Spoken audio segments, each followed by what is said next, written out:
નમસ્કાર વિદ્યાર્થી મિત્રો, સ્વાગત છે તમારું યુવા સાથી કેરિયર એકેડેમીના આજના કરંટ અફેર્સ વિથ જીકે સિરીઝના વિડીયોમાં।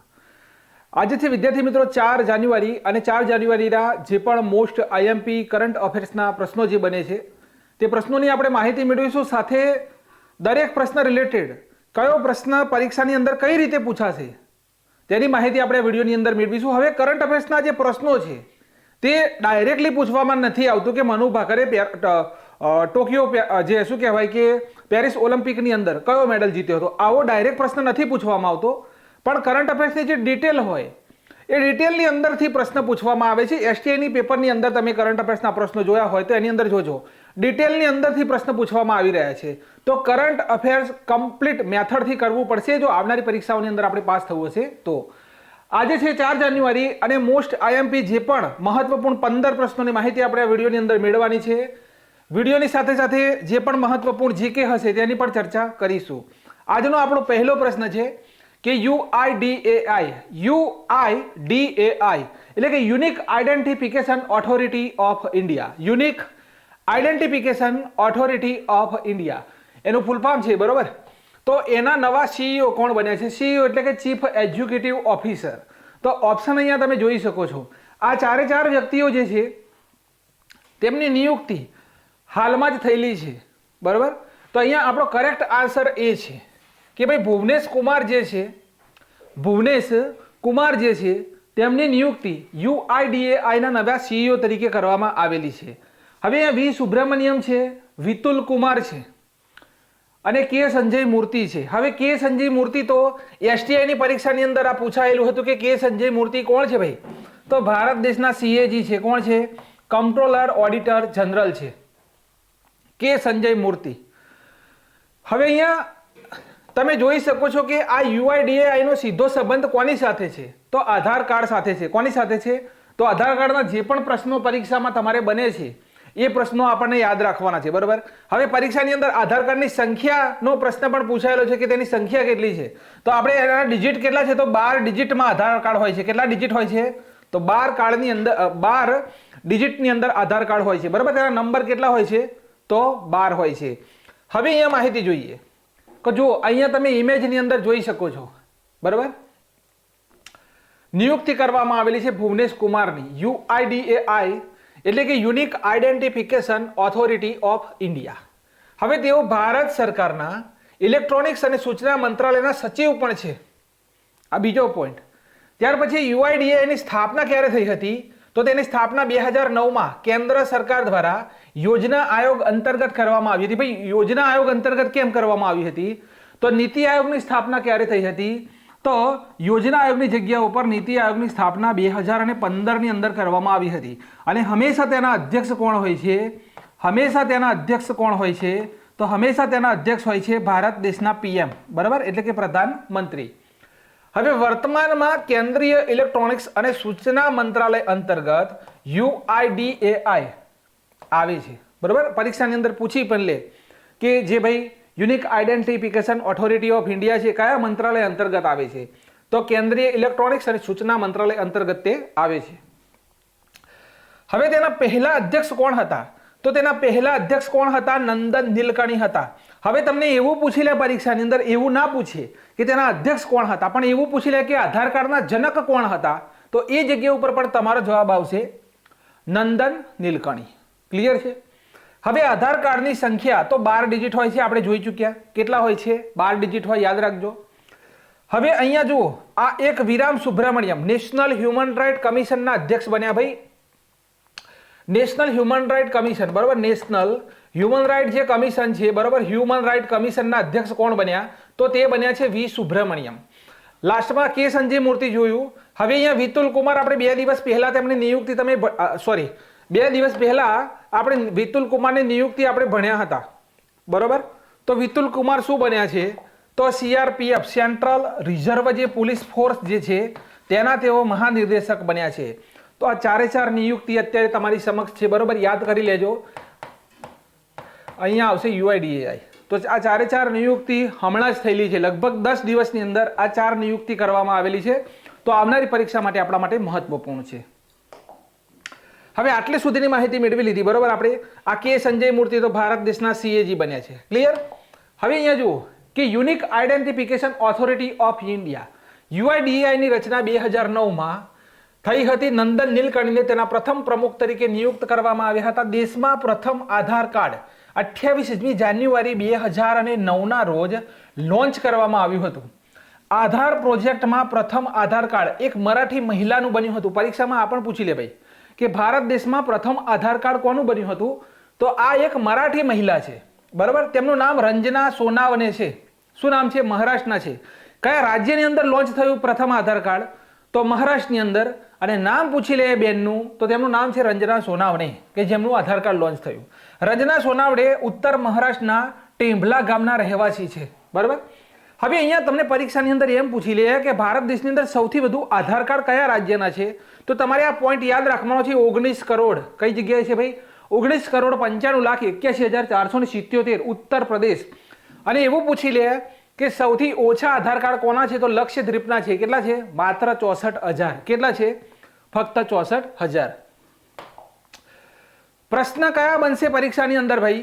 તો નીચેના વિધાનોને ધ્યાનમાં લો. આધાર વિશે કયા પ્રશ્ન બનશે? તો આધાર એક વિધાન આપેલું છે કે આધાર બાળકો માટે 10 અંકનો અનન્ય ઓળખ નંબર છે અને પુખ્ત વયના લોકો માટે 12 આંકડાનો નંબર હોય છે.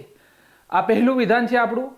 બીજું વિધાન છે કે આ કાર્ડ ભારતીય નાગરિકો અને વિદેશી નાગરિકો માટે ફરજિયાત છે કે જેમણે છેલ્લા 12 મહિનામાં અહીં 182 દિવસ ભારતમાં વિતાવ્યા હોય. તો આ બંનેની અંદરથી સાચું વિધાન કયું છે? તો ભાઈ એક પણ વિધાન સાચું નથી. કેમ કે આધાર કાર્ડની અંદર બાળક હોય, બરોબર, કે ગમે તે હોય, તેના આંકડા હંમેશા 12 જ હોય છે. જોઈ શકો છો અહીંયા, બરાબર. 4 ને 4 8 અને 4 12 ડિજિટ જ હોય. માટે આ પહેલું વિધાન આપણા માટે ખોટું. અને બીજું વિધાન એ છે કે વિદેશી નાગરિકો, તો વિદેશી નાગરિકોને ભાઈ સદસ્યતા એમ જ નથી મળી જતી, બરોબર. 182 દિવસ વિતાવ્યા પછી વિદેશીઓને ભારત દેશનું આધાર કાર્ડ નથી મળી જતું. માટે બીજું વિધાન પણ અહીંયા આપણું ખોટું છે. તો અહીંયા કરેક્ટ આન્સર શું આવશે? ડી, 1 ન તો 2, બરાબર. આ આપણો કરેક્ટ આન્સર છે. બીજો પ્રશ્ન જુઓ કે નીચેના વિધાનોને ધ્યાનમાં લો કે આધાર કાર્ડનો ઉપયોગ નાગરિકતા અથવા નિવાસના પુરાવા તરીકે થઈ શકે છે. બીજું વિધાન છે કે આધાર પ્રમાણીકરણ સબસિડી લાભ સેવાઓનો લાભ લેવા માટે જરૂરી છે જે ભારતના આકસ્મિક ભંડોળમાંથી ધિરાણ કરવામાં આવે છે. તો બંનેમાંથી કયું વિધાન સાચું છે? તો અહીંયા આપણો શું જવાબ આવશે? 1 કે 2, એમાંથી એક પણ નહીં, બરાબર. આધાર કાર્ડનો ઉપયોગ નાગરિકતા માટે નથી થઈ શકતો, ફક્ત ખાલી એ ઓળખ છે. આધાર કાર્ડ ઉપર લખેલું જ છે કે આ એક ફક્ત ઓળખ છે, એ કોઈ પણ જાતનો નાગરિકતાનો પુરાવો નથી. બીજું વિધાન છે કે આધાર પ્રમાણીકરણ સબસિડી લાભ એ માટે, બરાબર, એ માટે આધારનો ઉપયોગ નથી થતો, માટે એ વિધાન પણ ખોટું. આપણો કરેક્ટ આન્સર છે ડી. અહીંયા હવે જોઈ શકો છો કે આધાર UPI, DigiLocker, CoWIN, GMS, GSTN જેવા ડિજિટલ સોલ્યુશનના ક્લસ્ટરનું નામ જણાવો. આ પ્રશ્ન પૂછાયેલો છે GPSC 2022. અને અહીંયા આપણો કરેક્ટ આન્સર શું આવશે વિદ્યાર્થી મિત્રો? તો આપણો કરેક્ટ આન્સર છે બી, ભારત સ્ટેક.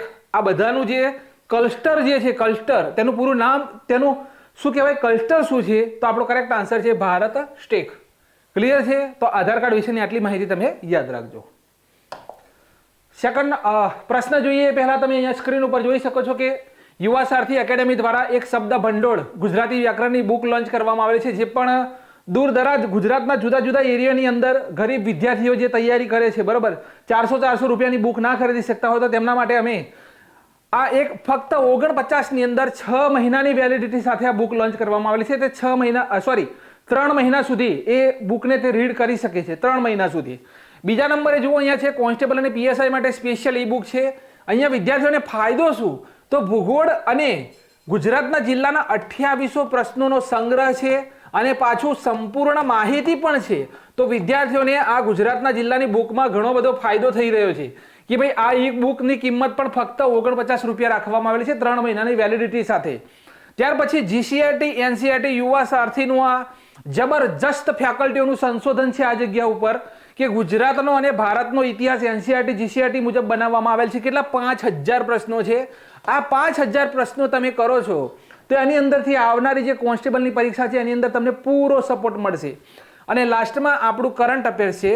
1 મહિનાનું કરંટ અફેર્સ 2025નું જોઈતું હોય ને તો ફક્ત ને ફક્ત 49 રૂપિયા જ છે. આખા વર્ષનું સબસ્ક્રિપ્શન લેવું હોય તો તેના કેટલા છે? તો ફક્ત 320 રૂપિયા. અને 2024નું આખા વર્ષનું કરંટ અફેર્સ જોઈતું હોય તો 199 રૂપિયા છે. અને 6 મહિનાનું કરંટ અફેર્સ જોઈતું હોય તો ફક્ત 99 રૂપિયા છે. ઉષા મેડમનો નંબર છે તે જે પણ વિદ્યાર્થી મિત્રોને લખવું હોય લખી દેજો. આ નંબર ઉપર ડાયરેક્ટ કોલ કરી શકો છો 87 340 29 3 68. આ નંબર પર કોલ કરી અને તમે માહિતી મેળવી શકો છો. ચલો સેકન્ડ નંબરનો પ્રશ્ન કે વિશ્વ ફીડે બિલ્ડ્સ, પહેલા નામને કમ્પ્લીટલી સમજજો કે શું લખેલું છે અને ભાઈ સાહેબ શું કહેવા માંગે છે કે વિશ્વ ફીડે બિલ્ડ્સ શતરંજ ચેમ્પિયનશિપમાં આર વૈશાલી એ કયો મેડલ જીત્યો? પહેલા આપણે ચર્ચા કરતા પહેલા એક વાત કહી દઉં કે આર પ્રજ્ઞાનંદ જે છે, બરોબર, આર પ્રજ્ઞાનંદ જે છે અને આર વૈશાલી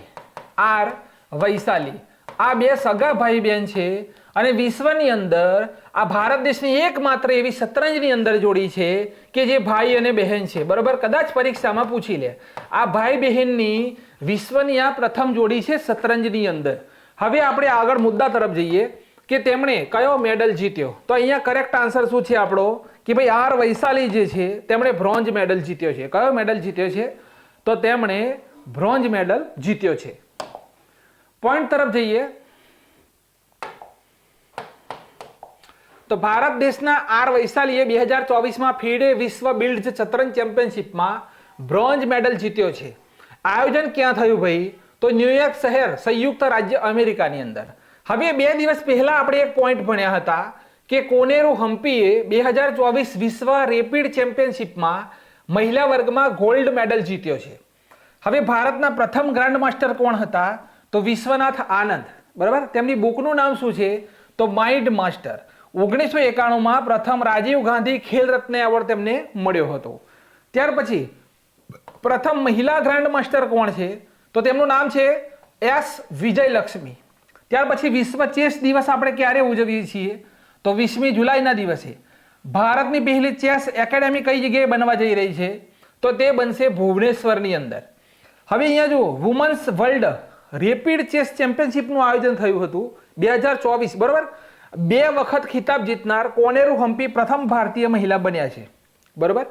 એક પોઈન્ટ ક્લિયર કરવા માંગુ છું મિત્રો કે તમને એવું પૂછી લે કે ઓલિમ્પિકની અંદર ફક્ત ઓલિમ્પિક લખેલો હોય, ઓલિમ્પિકની અંદર 2 મેડલ જીતનાર પ્રથમ મહિલા કોણ છે?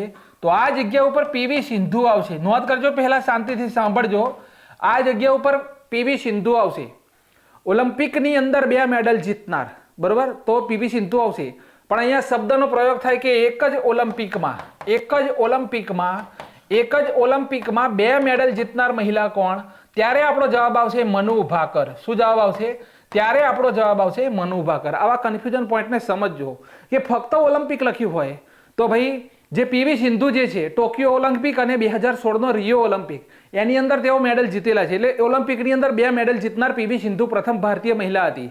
પણ એક જ ઓલિમ્પિકની અંદર 2 મેડલ જીતનાર મહિલા કોણ? તો મનુ ભાકર. હવે ચેન્નઈના 18 વર્ષના ડી ગુકેશ છે. કોણ છે ડી ગુકેશ? વિશ્વ શતરંજ ચેમ્પિયનશિપ 2024 જીત્યા અને તેમને મેજર ધ્યાનચંદ ખેલ રત્ન એવોર્ડ મળશે ભાઈ, બરાબર. શતરંજમાં 2800 કેટલા ભાઈ? શતરંજમાં 2800 યેલો રેટિંગ. કયું રેટિંગ છે કે યેલો રેટિંગ પ્રાપ્ત કરનાર બીજા ભારતીય કોણ બન્યા? તો અર્જુન એરિગેસી બન્યા છે. તો આટલા પોઈન્ટ શતરંજના તમારા અહીંયા ક્લિયર થાય છે. ક્લિયર છે? આગળ જુઓ. ત્રીજો પ્રશ્ન છે કે દુનિયાના સૌથી ઘરડા, ભાઈ દુનિયાના સૌથી ઘરડા મહિલા છે. કેવા મહિલા છે? તો ઘરડા મહિલા. ઓલિમ્પિક ગોલ્ડ મેડાલિસ્ટ છે અને તેમનું નામ છે એગ્નેસ કેલેટી. શું નામ છે તેમનું? નામ છે એગ્નેસ કેલેટી. જેમનું નિધન થયું તો તેઓ કયા દેશના હતા? બરાબર, દેશના હતા. કયા દેશના હતા? તો ઇમેજ જોઈ શકો છો. આ છે એગ્નેસ કેલેટી અને તેમનું નિધન થયું છે, બરોબર. તેમનું નિધન થયું છે તો તેઓ કયા દેશના હતા? તો દુનિયામાં સૌથી ઘરડા મહિલા ઓલિમ્પિક મેડલ ગોલ્ડ મેડાલિસ્ટ હતા અને તેઓ કયા દેશના હતા મારા મિત્રો? તો તેઓ હતા હંગરીના. કઈ જગ્યાએ? તો તેઓ હંગરીના હતા. ડી નંબરનો ઓપ્શન આપણો કરેક્ટ આન્સર છે કે ભાઈ હંગરીના મહિલા છે જેમનું નામ છે એગ્નેસ કેલેટી. ઓલિમ્પિકની અંદર ગોલ્ડ મેડાલિસ્ટ જીતનાર સૌથી વૃદ્ધ મહિલા છે અને તેમનું નિધન થયું છે. આગળ પોઈન્ટ છે કે હવે દુનિયામાં સૌથી ઘરડા ઓલિમ્પિક મેડાલિસ્ટ હંગરીના એગ્નેસ કેલેટીનું નિધન થયું. હવે તમે અહીંયા જોઈ શકો છો કે તેમણે 1952ની અંદર એક ઓલિમ્પિક છે કે હેલસિંકી ઓલિમ્પિક, એની અંદર જિમ્નાસ્ટિકમાં ગોલ્ડ મેડલ સાથે 4 મેડલ, 1956માં અહીંયા ઓલિમ્પિકનું નામ ચેકી નાખજો, 4 ગોલ્ડ સાથે 6 મેડલ જીત્યા હતા. આ બીજો એક ઓલિમ્પિક છે, બરોબર, એની અંદર અહીંયા નામ તેનું ભૂસાઈ ગયેલું છે. 1956માં તેઓ 4 મેડલ જીત્યા. પણ આપણે આ યાદ રાખો કે હેલસિંકી ઓલિમ્પિક જે છે તેમાં જિમ્નાસ્ટિકમાં તેઓ ગોલ્ડ મેડલ જીત્યા હતા. દુનિયાના પ્રથમ ભાઈ મિસ વર્લ્ડ હમણાં જ મૃત્યુ પામ્યા છે, બરાબર. દુનિયાના હમણાં એક મિસ વર્લ્ડ જે છે તે મૃત્યુ પામ્યા છે અને તેમનું નામ છે કિકી હકન્સન. આ પણ યાદ રાખો. હવે બેરોન પિયર ડી કુબર્ટિન આધુનિક ઓલિમ્પિક રમતોના સ્થાપક છે. પરીક્ષા ઓલિમ્પિકના સ્થાપકનું નામ શું? તો તેમનું નામ છે બેરોન પિયર ડી કુબર્ટિન. આ જે છે તે ઓલિમ્પિકના સ્થાપક છે. હવે અહીંયા તમે જોશો કે આપણા ભારતના અભિનવ બિંદ્રા છે, બરોબર. ભારતના કોણ છે? તો અભિનવ બિંદ્રા. શૂટિંગમાં ઓલિમ્પિક ગેમ્સમાં ભારત માટે પ્રથમ વ્યક્તિગત ગોલ્ડ મેડલ જીતનાર વ્યક્તિ છે ભાઈ. પ્રથમ વ્યક્તિગત ગોલ્ડ મેડલ જીતનાર વ્યક્તિ કોણ છે? તો અભિનવ બિંદ્રા.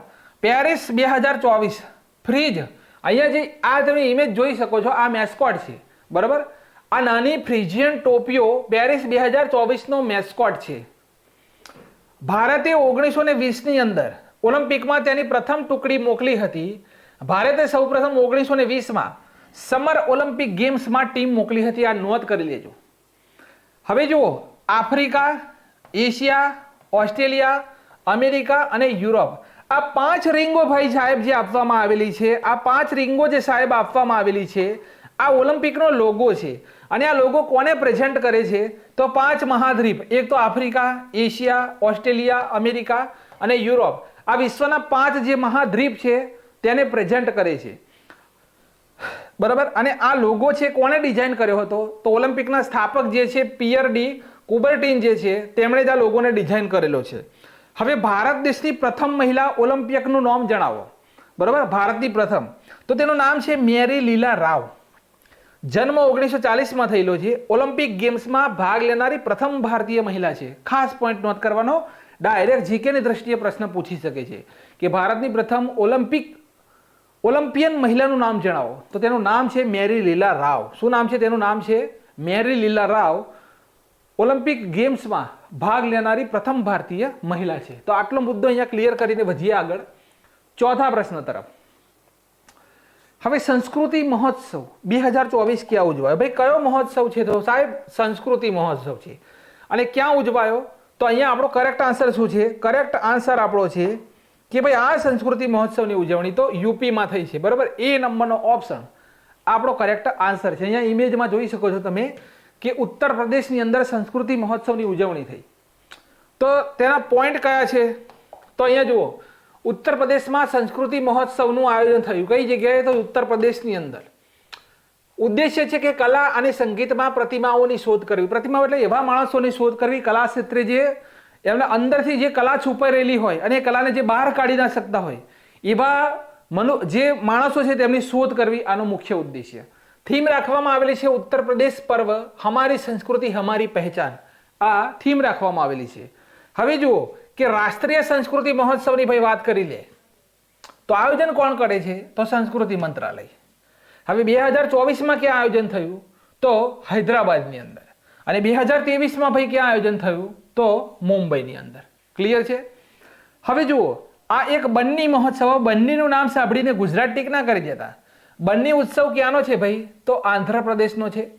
લોસાંગ મહોત્સવ ક્યાંનો છે? તો લોસાંગ એટલે સિક્કિમ છે, બરોબર. હવે શિગમો મહોત્સવ ક્યાંનો છે? તો શિગમો એટલે ભાઈ ગોવાનો છે. તાનસેન મહોત્સવ ક્યાંનો છે? તો ગ્વાલિયરનો છે. લગભગ 1500 કે 1200 લોકોએ તબલા વગાડીને ગિનિસ વર્લ્ડ રેકોર્ડ કર્યો હતો. હવે જલીકટ્ટુ, બરોબર. જલીકટ્ટુ તમિલનાડુની આ એક બળદોની રમત છે, બરોબર. તો તમિલનાડુની અંદર બળદોની રમત છે. આ કંબાલા એક ભેંસોની દોડ છે. ભેંસની દોડ છે. કયા રાજ્યની અંદર? તો કર્ણાટક રાજ્યની અંદર. મકર વિલક્કુ કઈ જગ્યાએ ઉજવાય છે? તો કેરળની અંદર. આપણા ગુજરાતનું ગુજરાત જે આપણું ગુજરાત જે છે બરાબર, આપણા ગુજરાતની અંદર બળદ સાથે સંકળાયેલ કોઈ મેળો ખરો કે કોઈ દોડ ખરી? તો ભાઈ હા, હાથિયા ઠાઠુનો મેળો કયો છે?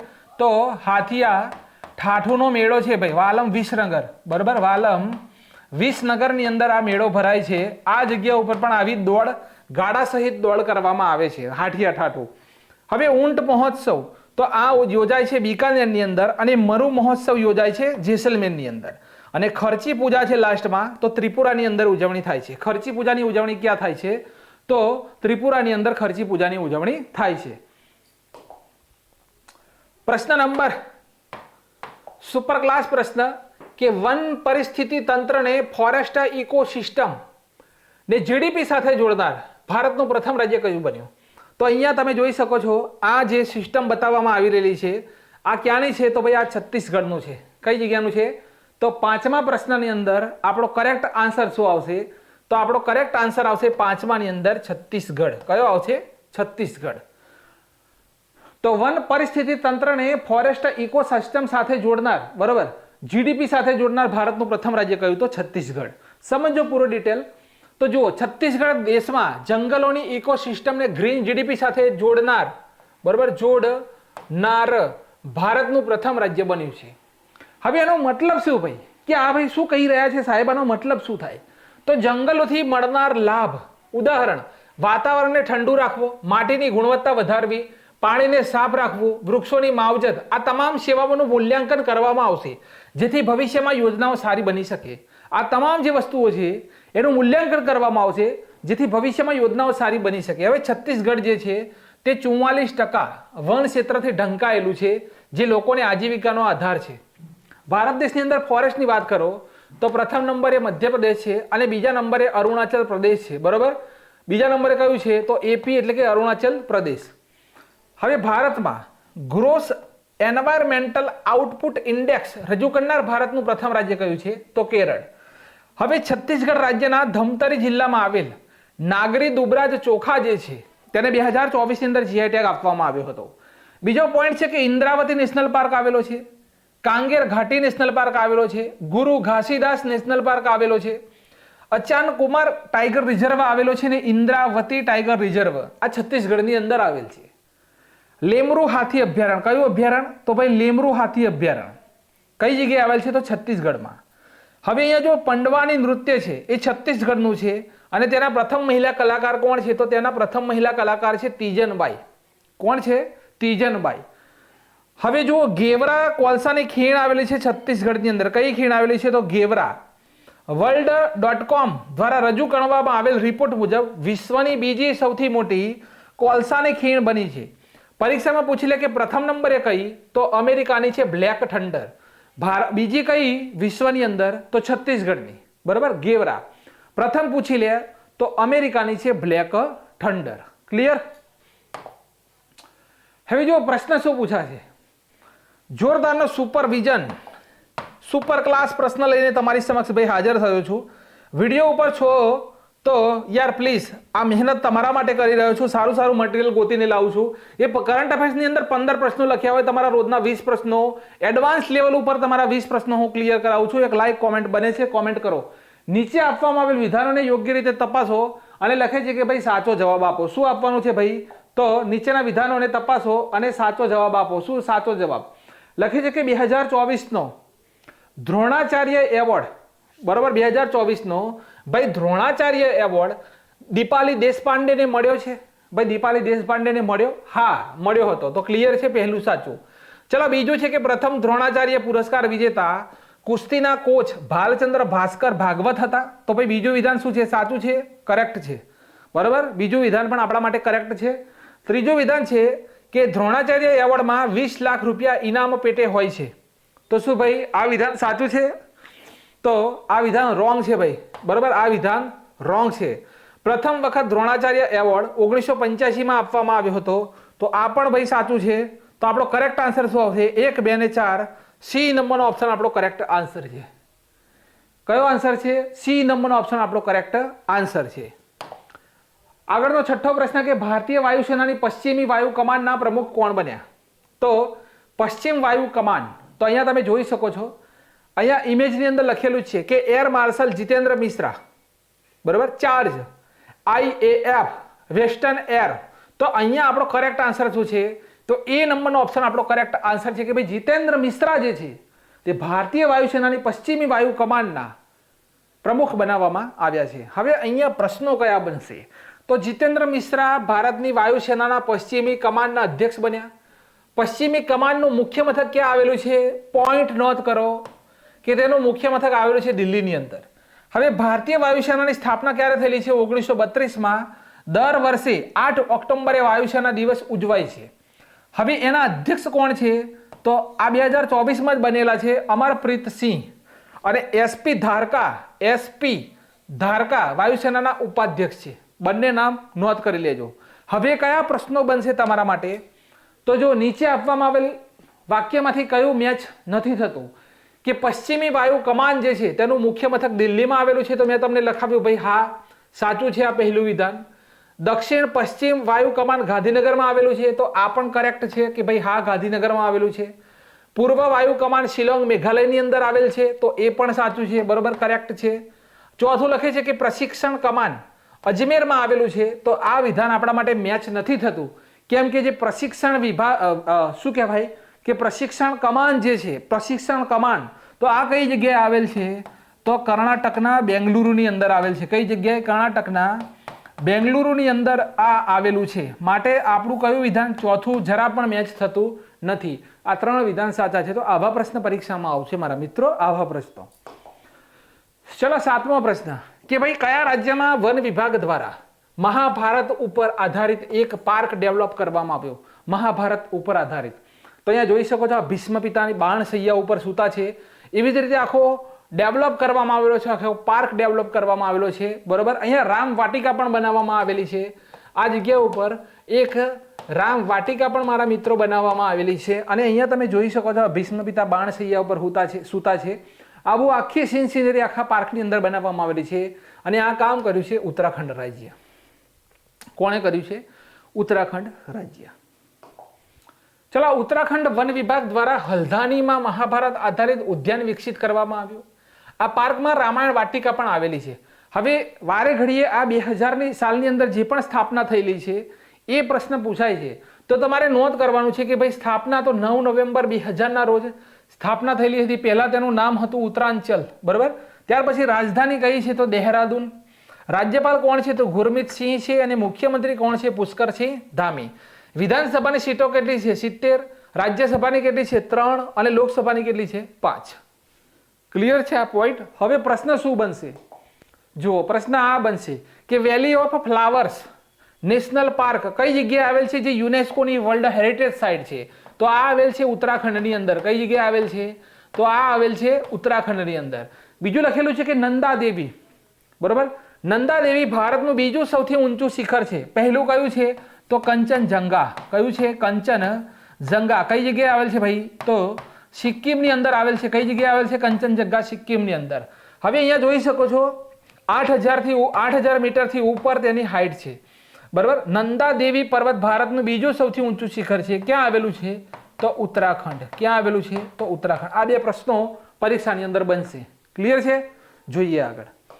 આગળનો પોઈન્ટ 8મો પ્રશ્ન કે 15 જાન્યુઆરી 2025ના દિવસે ભારત દેશ કેટલા યુદ્ધ જહાજને સેનામાં સામેલ કરશે?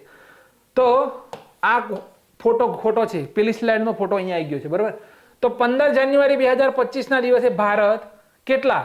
તો INS નીલગિરી, INS સુરત અને INS વાઘશીર, એટલે કે ઉપરના તમામ આપણો કરેક્ટ આન્સર છે.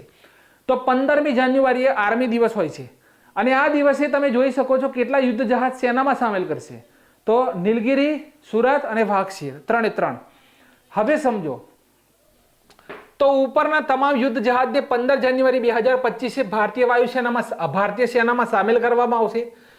ભારતના 3 સ્વદેશી રૂપથી, બરોબર, સ્વદેશી રૂપથી નિર્મિત યુદ્ધ જહાજ મુંબઈનો ડોકયાર્ડમાં નિર્માણ થયેલ છે. હવે અહીંયા જો INS સુરત, તો ભારતીય નૌસેનાનું વિશાખાપટ્ટનમ શ્રેણીનું સ્ટીલ્થ ગાઇડેડ મિસાઇલ વિધ્વંસક જહાજ છે. કેવું છે? તો મિસાઇલ ગાઇડેડ વિધ્વંસક જહાજ છે INS સુરત, વિશાખાપટ્ટનમ શ્રેણીનું. નીલગિરીની વાત કરો તો આધુનિક ઇલેક્ટ્રોનિક્સ અને સ્ટીલ સુવિધાઓથી સજ્જ છે. દુનિયાની સૌથી શાંત અને ડીઝલ ઇલેક્ટ્રિક સબમરીનમાં એક વાઘ શિર છે. તો આ 3 પોઈન્ટ તમારે આ 3 યાદ રાખવાના છે. કોઈ પણ પ્રશ્ન પૂછાશે ગેરંટી સાથે. હવે અહીંયા જો મજગાંવ ડોક શિપ બિલ્ડર્સ મુંબઈમાં આ 3 જહાજનું નિર્માણ થયેલું છે.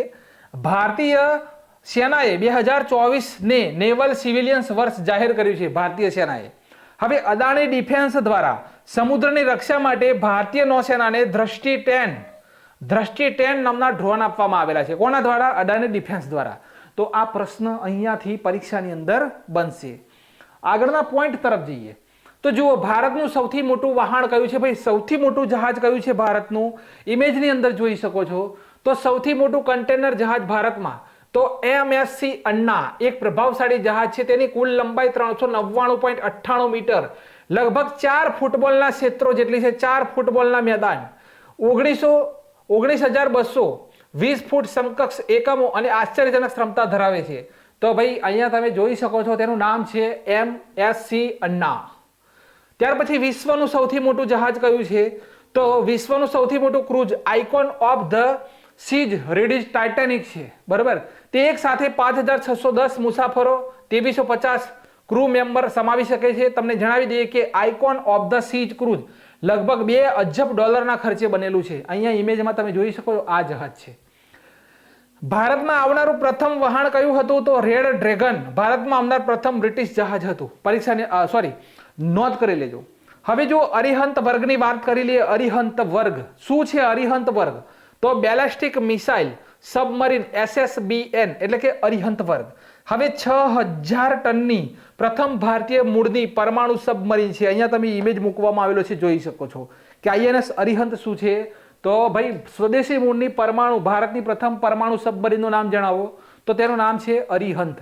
પ્રશ્ન કયા બને છે? જુઓ, જોરદારનું કરંટ અફેર્સ છે કે નીચે આપવામાં આવેલ નિયુક્તિમાં કયું મેળ નથી ખાતું? કયું મેળ નથી ખાતું? આવા પ્રશ્નો બહુ આવે છે ભાઈ. કઈ જગ્યાએ મેળ નથી બેસતો? તો ભારતના CGA SS દુબે છે ભાઈ. અહીંયા CAG બરોબર, CAG તો સંજય મૂર્તિ છે. કોણ છે?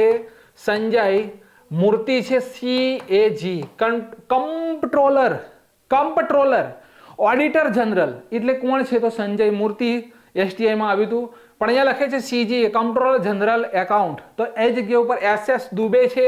તો ભાઈ આ વિધાન સાચું છે. ભારતમાં સોલિસિટર જનરલ R વેંકટ રમણી છે. બરોબર. ત્રીજું વિધાન છે કે પ્રધાનમંત્રીના સલાહકાર અમિત ખરે છે. પ્રધાનમંત્રીના પ્રધાન સચિવ તરીકે PK મિશ્રા છે. તો અહીંયા આવશે તુષાર મહેતા. કોણ આવશે? અહીંયા શું આવશે? તો અહીંયા આવશે ભાઈ તુષાર મહેતા. બીજું વિધાન મેચ નથી થતું. R વેંકટ રમણી સોલિસિટર જનરલ નથી. બરોબર, તેઓ એટર્ની જનરલ, બરોબર, એટર્ની જનરલ છે, માટે તુષાર મહેતા આવશે. ચલો 9મો પ્રશ્ન કે પ્રધાનમંત્રી પાક વીમા યોજનાને કેટલા વર્ષ સુધી લંબાવવામાં આવેલી છે? તો કરેક્ટ આન્સર છે 1 વર્ષ. તો અહીંયા PM ફસલ વીમા યોજના બરોબર 1 વર્ષ માટે લંબાવવામાં આવેલી છે. જુઓ કે પ્રધાનમંત્રી ફસલ વીમા યોજનાને 1 વર્ષ માટે વધારવામાં આવી. આ યોજનાની શરૂઆત 13 ફેબ્રુઆરી 2016માં થઈ હતી. હવે પ્રીમિયમની વાત કરો તો આ યોજના હેઠળ ખેડૂતો દ્વારા ચૂકવવાનું નિશ્ચિત વીમા પ્રીમિયમ તમામ ખરીફ પાકો માટે 2% અને તમામ રવિ પાકો માટે 1.5% છે. વાર્ષિક વ્યાપારી અને બાગાયતી પાકોના કિસ્સામાં વીમા પ્રીમિયમ 5% છે. આ મર્યાદાઓથી ઉપરના પ્રીમિયમો કેન્દ્ર અને રાજ્ય સરકારો દ્વારા 50-50ના ધોરણે વહેંચવામાં આવે છે. સિવાય કે ઉત્તર પૂર્વીય પ્રદેશમાં જ્યાં ત્યાં 90:10 છે. ક્લિયર છે? ચલો પ્રશ્ન, સાહેબ હોય ને પ્રશ્ન ના હોય એવું બને કે પ્રધાનમંત્રી ફસલ વીમા યોજનાના સંદર્ભમાં નીચેના વિધાનોને ધ્યાનમાં લો. 2016ની અંદર GPSCમાં પૂછાયેલો છે. તો આ યોજના હેઠળ ખેડૂતોએ વર્ષના કોઈ પણ સિઝનમાં કોઈ પણ પાક માટે 2%નું ફ્લેટ પ્રીમિયમ ચૂકવવું પડશે. ખોટું. બરાબર. આ યોજના ચક્રવાત અને કમોસમી વરસાદ અને કાપણી પછીના નુકસાનને કારણે થયેલા નુકસાનને આવરી લે છે. બરાબર. તો અહીંયા કરેક્ટ આન્સર શું છે? ફક્ત 2. ઉપરનું વિધાન ખોટું છે. ખેડૂતોને નથી ચૂકવવાનું ભાઈ. બરાબર. આ ખેડૂતોને ચૂકવવાનું નથી, માટે પહેલું વિધાન ખોટું છે. બીજું વિધાન કરેક્ટ છે ભાઈ. ચક્રવાત હોય, કમોસમી વરસાદ હોય, કાપણી પછીના નુકસાનને કારણે જે વરસાદ હોય કે ગમે તે હોય નુકસાન થયું હોય તો એના માટે થયેલા નુકસાનને આવરી લેતી આ યોજના છે પ્રધાનમંત્રી ફસલ વીમા યોજના. કરેક્ટ આન્સર આવશે માત્ર 2. કરેક્ટ આન્સર આવશે માત્ર 2. 10મો પ્રશ્ન, ઈસરો કયા રોકેટની મદદથી પોતાનું 100મું મિશન લોન્ચ કરશે ભાઈ? 100માં નંબરનું મિશન. તો અહીંયા તમે જોઈ શકો છો ઇમેજની અંદર આ ઈસરો આ પોતાનું 100મું મિશન લોન્ચ કરવા જઈ રહ્યું છે અને કરેક્ટ આન્સર છે PSLV F-15. કયું છે? PSLV, જોવું પડશે એક મિનિટ, GSLV F-15 છે. અહીંયા ભૂલથી PSLV થઈ ગયેલું છે એટલે જ ભૂલ છે, મેં ના કીધું GSLV. અહીંયા PSLV નહીં પણ લખી દો અહીંયા GSLV, બરોબર? GSLV F-15 કયું આવશે? તો GSLV F-15 ની મદદથી ઈસરો પોતાનું 100મું મિશન લોન્ચ કરશે. ક્લિયર છે? આગળ જુઓ તો ઈસરો GSLV F-15 એ NVS-02 navigation satellite NVS IRNSS navigation ઉપગ્રહ લોન્ચ કરીને પોતાની 100મી લોન્ચિંગ પૂરી કરશે. હવે જો PSLV 59 થી શું લોન્ચ કર્યું હતું? તો પ્રોબા મિશન. SSWD-3 તો અર્થ ઓબ્ઝર્વેશન સેટેલાઇટ 08 લોન્ચ કર્યો હતો. PSLV polar satellite launching vehicle C-58 થી એક્સપોસેટ મિશન લોન્ચ કર્યું હતું. PSLV 57 થી આદિત્ય L મિશન લોન્ચ કર્યું હતું. ચલો, NVS-02 સેટેલાઇટનું મહત્વ શું છે? તો NVS-02 ભારતીય નક્ષત્ર, બરાબર, નાવિક કહેવામાં આવે છે. ભારતના નેવિગેશનની બીજી પેઢીનો બીજો ઉપગ્રહ હશે. તેમાં 2 પ્રકારના પેલોડ હશે, નેવિગેશન અને ranging. Navigation payload L1, L5 અને S બેન્ડનો ઉપયોગ કરીને સિગ્નલ ટ્રાન્સમિટ કરશે. અણુ ઘડિયાળ, સામાન્ય રીતે રૂબિડિયમ ઘડિયાળ, ચોક્કસ સમયની ખાતરી કરશે. રેન્જિંગ પેલોડમાં ટ્રાન્સપોન્ડરનો સમાવેશ થશે જે ગ્રાઉન્ડ રિસીવરને ટાઈમ સ્ટેમ્પ્ડ નેવિગેશન સિગ્નલ મોકલશે. હવે સિસ્ટમ હવામાન પરિસ્થિતિઓને ધ્યાનમાં લીધા વિના વિશ્વસનીય સેવાની ખાતરી કરીને ચોક્કસ સ્થિતિ, ઝડપ અને સમયનો ડેટા પ્રદાન કરશે. આ છે નાવિક. હવે પરીક્ષામાં એમ પણ પૂછી લે કે નાવિક કોણે લોન્ચ કર્યું? તો તમને ખબર છે ઈસરો. કયું રોકેટ? તો GSLV F-15. 11મો પ્રશ્ન કે ઈસરો દ્વારા પ્રથમ વખત સૌથી ભારે કયા દેશના બ્લુ બર્ડ નામના સંચાર ઉપગ્રહને લોન્ચ કરવામાં આવશે? તો અહીંયા જોઈ શકો છો કે હવે ટાવર વગર મોબાઈલ નેટવર્ક પણ મોબાઈલની અંદર આવશે. ટાવરો વગર મોબાઈલની અંદર નેટવર્ક આવશે. તો આ કરેક્ટ આન્સર છે ભાઈ અમેરિકા. કયો છે ભાઈ આપણો કરેક્ટ આન્સર? અમેરિકા. ચલો, AST space mobile. AST space mobile અમેરિકાની છે. 6000 કિલોનો સેટેલાઇટ ભારત દેશની ઈસરો સાથે લોન્ચ કરશે. ભાઈ ઈસરોની સહાયતા લેશે. આ ઉપગ્રહનું એન્ટીના જે છે, આ ઉપગ્રહનું ફક્ત એન્ટીના કેટલું છે? તો એન્ટીના ફૂટબોલના મેદાન જેટલું છે એન્ટીના. હવે અંતરિક્ષથી પૃથ્વી ઉપર વોઇસ કોલ માટે આ ઉપગ્રહ લોન્ચ કરવામાં આવી રહ્યો છે. અંતરિક્ષથી પૃથ્વી ઉપર વોઇસ કોલ માટે ફેબ્રુઆરી-માર્ચ 2025માં લોન્ચ થશે. હવે GSLV થી લો અર્થ ઓર્બિટમાં તેને મૂકવામાં આવશે. બ્લુ બર્ડ ઉપગ્રહની સૌથી આગવી વિશેષતા એ કે તેનું વિશાળ 64 ચોરસ મીટર એન્ટીના છે જે કદમાં અડધા ફૂટબોલના મેદાનની સમકક્ષ છે. તે સામાન્ય મોબાઈલ ફોનને સીધા સેટેલાઇટ સાથે કનેક્ટ કરવાની ટેકનિક ક્ષમતા ધરાવે છે. સેટેલાઇટ ફોન કોલ્સ પ્રદાન કરવા ઉપરાંત બ્લુ બર્ડ બોન્ડ બ્રેન્ડ ઇન્ટરનેટ સેવા પણ પ્રદાન કરશે. આ ટેકનોલોજી દૂરના અને પછાત વિસ્તારોમાં પણ કનેક્ટિવિટી સુનિશ્ચિત કરશે જે ડિજિટલ ટ્રાન્સફોર્મેશનને પ્રોત્સાહન આપશે. આ ભાઈ ઈસરો લોન્ચ કરશે બ્લુ બર્ડ નામનો યુએસએનો સૌથી અત્યાર સુધીનો 6000 કિલો છે, બરોબર, 6000 કિલોનો સૌથી ભારેમાં ભારે ઉપગ્રહ લોન્ચ કરશે ઈસરો. 12મો પ્રશ્ન કે ભારત દેશમાં કયા દિવસે પ્રથમ લોકપાલ દિવસની ઉજવણી થશે? ભાઈ આ નવી જાહેરાત કરવામાં આવેલી છે લોકપાલ દિવસની. તમારે ખાસ ધ્યાન રાખવું પડશે કે ભાઈ આ જાહેરાત કરી છે 16મી જાન્યુઆરી. કઈ છે ભાઈ? 16મી જાન્યુઆરી. કઈ છે? 16મી જાન્યુઆરી. તો 16 જાન્યુઆરીએ લોકપાલ દિવસની ઉજવણી થશે. તો આયોજન નવી દિલ્હીના માણેક ચોક, બરોબર, માણેક ચોક સેન્ટર જોરાવર સભાગૃહમાં થશે. કઈ જગ્યાએ? જોરાવર સભાગૃહમાં. ભારત દેશની લોકપાલની સ્થાપનાનું પ્રતીક આ દિવસ ગણવામાં આવશે. લોકપાલ એક રાષ્ટ્રીયતા સ્તરની સંસ્થા છે જે ભારતમાં સરકારી અધિકારીઓની વચ્ચે ભ્રષ્ટાચારની દેખરેખ રાખે છે. લોકપાલ. હવે જસ્ટિસ પિનાકી ચંદ્ર ઘોષને 2019માં ભારતના પ્રથમ લોકપાલ બનાવવામાં આવ્યા હતા. ક્લિયર છે આટલા સુધી? પ્રશ્નો કયા બનશે? તો જુઓ, લોકપાલની મુખ્ય સત્તાઓ કઈ છે? તો કોઈ પણ વ્યક્તિ લોકપાલને સરકારી કર્મચારીઓના ભ્રષ્ટાચાર અંગે ફરિયાદ કરી શકશે. ફરિયાદ કેવી રીતે કરવામાં આવશે? કે તેનો નિર્ણય લોકપાલ દ્વારા લેવામાં આવશે અને માહિતી આપવામાં આવશે. ભ્રષ્ટાચારના મામલામાં લોકપાલ પોતે જ સંજ્ઞા ન લઈ શકે. બરોબર. હવે શિસ્ત ભંગની કાર્યવાહી. તો લોકપાલ તપાસ દરમિયાન આરોપી અધિકારીઓની બદલી, શિસ્ત ભંગની કાર્યવાહી અથવા સસ્પેન્શનનો આદેશ આપી શકશે. સજા. તો ભ્રષ્ટાચારના કેસમાં 2 વર્ષથી 10 વર્ષ સુધીની સજા સંભવ છે ભ્રષ્ટાચારના કેસમાં લોકપાલ દ્વારા. હવે જપ્તી. તો જો તપાસમાં જાહેર સેવક દ્વારા ભ્રષ્ટ માધ્યમો દ્વારા હસ્તગત કરવામાં આવેલી કોઈ પણ મિલકત બહાર આવશે તો લોકપાલ તેને ડાયરેક્ટ જપ્ત કરી શકશે. આ લોકપાલ છે ભાઈ. અને શાખાઓ કઈ છે? તો લોકપાલ દેશના અન્ય ભાગોમાં પણ તેની શાખાઓ ખોલવાનું નક્કી કરી શકે છે. આ લોકપાલની તાકાત છે, તેની લોકપાલની મુખ્ય સત્તાઓ છે.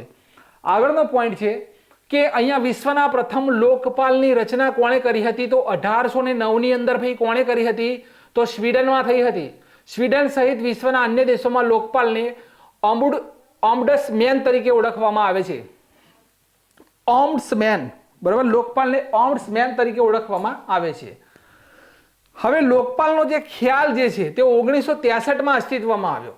આપણા દેશમાં 1963માં પહેલીવાર લોકપાલનો સ્પષ્ટ ખ્યાલ બહાર આવ્યો. આ પહેલા કનૈયાલાલ મુનશીએ 1960માં સંસદમાં લોકપાલનો મુદ્દો ઉઠાવ્યો હતો. પૂછી લેશે પરીક્ષામાં ડાયરેક્ટ કે ભારત દેશની અંદર લોકપાલ માટે મુદ્દો કોણે ઉઠાવ્યો હતો સંસદમાં? તો કનૈયાલાલ મુનશી. 1971માં રજૂ કરાયેલા બિલમાં વડાપ્રધાન પદને લોકપાલના કાર્યક્ષેત્રમાંથી દૂર કરવામાં આવ્યું. ત્યારબાદ ફરી વખત 1977 અને 1985માં રજૂ કરાયેલા બિલમાં વડાપ્રધાન પદને ફરીથી લોકપાલના દાયરાની અંદર લેવામાં આવ્યું કે ભ્રષ્ટાચારની અંદર જો પ્રધાનમંત્રી સામેલ હશે તો લોકપાલ તેમના વિરુદ્ધ પણ કાર્યવાહી કરી શકશે. હવે 1989ના બિલમાં વીપી સિંહ સરકારે તેમાં વર્તમાન અને બહાર જતા વડાપ્રધાનનો સમાવેશ કર્યો હતો. કઈ?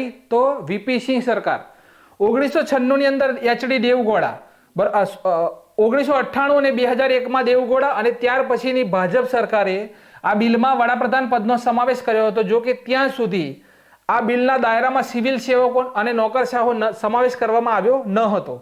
પછી 2005માં વીરપ્પા મોઇલી, કોણ છે? તો વીરપ્પા મોઇલી ના નેતૃત્વમાં બીજા વહીવટી સુધારણા આયોગની રચના કરવામાં આવી. આ પંચે સરકાર સમક્ષ લોકપાલની જરૂરિયાત રજૂ કરી. લોકપાલ બિલ 1971, 1977, 1985, 1989, 1996, 1998, 2001, 2005, 2008 અને 2011ની અંદર રજૂ કરવામાં આવ્યા, પરંતુ તે પસાર થઈ શક્યા નહોતા. પણ આપણે આગળ જોયું કે લોકપાલની રચના ભારત દેશની અંદર ક્યારે થઈ ગઈ હતી પૂરી? તો અહીંયા તમે જોઈ શકો છો ઇમેજની અંદર 2019માં ભારતમાં પ્રથમ લોકપાલ નિયુક્ત કરવામાં આવ્યા હતા. 14મો પ્રશ્ન છે કે 4 જાન્યુઆરી વિશ્વ બ્રેઇલ દિવસ. તો ભાઈ અહીંયા તમે જોઈ શકો છો આ અંધજનો માટે બ્રેઇલ લિપિ વિકસાવેલી છે. અ બ ડ ક એ બી સી ડી બધું ક્યાંથી જાણી શકાય? અંધજન ક્યાંથી કરી શકે આ બધું? તો લુઈસ બ્રેઇલ જે તમે અહીંયા જોઈ શકો છો, આ વ્યક્તિનું નામ છે લુઈસ બ્રેઇલ. બરાબર. લુઈસ બ્રેઇલ જે છે તેમના નામ ઉપરથી તેનું નામ લખવામાં આવેલું છે બ્રેઇલ લિપિ. તો સંયુક્ત રાષ્ટ્રની મહાસભાએ 2018માં બ્રેઇલ લિપિના શોધક લુઈસ બ્રેઇલ ની યાદમાં તેમના જન્મદિવસ નિમિત્તે આ દિવસ જાહેર કરેલો છે. બ્રેઇલ ડે હિન્દીમાં વિશ્વ બ્રેઇલ દિવસ કહેવામાં આવે છે. બરાબર. વિશ્વ બ્રેઇલ દિવસ કહેવામાં આવે છે. 4 જાન્યુઆરી 2019ના રોજ સમગ્ર વિશ્વમાં પ્રથમ વખત ઉજવણી થઈ હતી 2019ની અંદર. તેમનો જન્મ 4 જાન્યુઆરી 1809 ફ્રાન્સમાં થયેલો છે. 1824માં અંધજનો માટે વાંચી શકે તેવી લિપિની શોધ તેમણે કરી હતી. તેમણે અંધજન લખી શકે અને સામાન્ય લોકો વાંચી શકે તે હેતુથી ડેકા પોઈન્ટ નામની લિપિ રચી હતી. કઈ લિપિ? તો ડેકા point. Reserve Bank of India દ્વારા મની એપ્લિકેશન અંધજનો ચલણી નોટોને ઓળખી શકે કે ભાઈ આ 500ની નોટ છે, 200ની નોટ છે, 10ની નોટ છે કે પછી ભાઈ આ 1000ની નોટ છે. અંધજનો આ ઓળખી શકે તે માટે રિઝર્વ બેંક ઓફ ઇન્ડિયાએ મની નામની એપ્લિકેશન લોન્ચ કરી હતી ભાઈ. ત્યાર પછી મની એટલે કે મોબાઈલ એડેડ નોટ આઈડેન્ટિફાયર, આ તેનું પૂરું નામ છે. અને અવસાન થયેલું છે લુઈસ બ્રેઇલનું 6 જાન્યુઆરી 1852 પેરિસની અંદર તેમનું અવસાન થયેલું છે. આગળના પોઈન્ટ તરફ જઈએ તો 16મો પ્રશ્ન છે કે 4 જાન્યુઆરી સસ્તું સાહિત્ય શરૂ કરનારા ભિક્ષુ અખાડ આનંદનો નિર્વાણ દિવસ. તો ઇમેજની અંદર જોઈ શકો છો તેમણે ધમ્મપદ ધર્મના પદો, સસ્તું સાહિત્યવર્ધક કાર્યાલય છે, ગૌતમ બુદ્ધ લખેલું છે સસ્તું સાહિત્યવર્ધક કાર્યાલય. તો જન્મ અહીંયા થયેલો છે તેમનો 1874 બોરસદ. ભિક્ષુ અખાડાનંદ નો જન્મ બોરસદમાં લલ્લુભાઈ જગજીવન ઠક્કર તરીકે થયો હતો. સદાબાઈ સાથે લગ્ન થયા અને પુત્ર મોતીલાલનો જન્મ થયો. ત્યાર પછી ગૃહાશ્રમ વિરક્ત થઈને વેપાર માટે દેશ છોડવા અથવા સંન્યાસ લેવાના વિકલ્પ વિચાર્યા. ત્યાંમાંથી બીજો વિકલ્પ પર પસંદગી ઉતારીને અમદાવાદ આવીને સ્વામી શિવાનંદ પાસે સાંકર સંપ્રદાયની દીક્ષા લીધી. નવું નામ પડ્યું સ્વામી અખંડાનંદ ગિરી. સંન્યાસી પરંપરા પ્રમાણે હિમાલય અને આસપાસના વિસ્તારોમાં ફર્યા અને ત્યાંથી પાછા નડિયાદ આવ્યા. સાધુ બન્યા પછી સંસારથી છેડો ફાળવાને બદલે સંસારી લોકોમાં મૂલ્ય પ્રસારવાનું કામ ઉપાડી લીધું. તે માટે મિત્ર અમૃતલાલ સુંદરજી પઢિયાર સહિતના કેટલાક મિત્રો શુભેચ્છકોના સહકારથી તેમણે મુંબઈમાં 1908માં સસ્તું સાહિત્યવર્ધક કાર્યાલયની સ્થાપના કરી. તેની માલિકી વ્યક્તિગત રાખવાને બદલે તેના માટે સસ્તું સાહિત્યવર્ધક મિત્ર મંડળ ટ્રસ્ટ તેમણે બનાવ્યું. શરૂઆતમાં પ્રકાશક તરીકે મિત્ર મંડળનું નામ આવતું હતું. પછી કાયદાની જોગવાઈ પ્રમાણે એક વ્યક્તિનું નામ મૂકવાની ફરજ પડતા પ્રકાશક તરીકે સ્વામીજીએ તેમનું નામ મૂક્યું હતું. બરોબર. તેમણે ગુજરાતમાં સંસ્કારનું ઘડતર કર્યું. ગીતા સહિત ધર્મ સંસ્કારના પુસ્તકોની 54,000 જેટલી નકલો માત્ર 3.30 વર્ષમાં એટલે કે 3.5 વર્ષની અંદર વેચીને વિક્રમ સર્જ્યો હતો. તેમણે અખંડાનંદ આયુર્વેદિક કોલેજની સ્થાપના કરેલી છે. અમદાવાદના ભદ્ર વિસ્તારમાં સ્વામી અખંડ આનંદ માર્ગ ઉપર અખંડ આનંદ નામનો હોલ છે. ત્યાં સસ્તું સાહિત્યવર્ધકની ઓફિસ આવેલી છે. મોઘા દાટ પુસ્તકોને બદલે સસ્તા પુસ્તકો મળે અને વિવિધ સાહિત્યની ગુજરાતી ભાષામાં પરબો માણનાર સંન્યાસી લેખક, પ્રકાશક અને પુસ્તક વિક્રેતા ભિક્ષુ અખાડાનંદ હતા, અખંડ આનંદ હતા. તેમનું અવસાન 4 જાન્યુઆરી 1942 ની અંદર થયેલું છે. તો ક્લિયર છે મારા વિદ્યાર્થી મિત્રો આ પ્રશ્નો? તો આ હતું આજનું કરંટ અફેર્સ. વિડીયોની માહિતી ગમી હોય લાઈક કોમેન્ટ કરજો, ઇન્સ્ટાગ્રામની અંદર સ્ટોરી રાખજો, વોટ્સએપની અંદર લિંક રાખીને તમે શેર કરજો, તમારા ગ્રુપોની અંદર તમે શેર કરજો. સારામાં સારું કરંટ અફેર્સ બનાવીને તમારા સુધી પહોંચાડતા રહીશું. Thank you very much.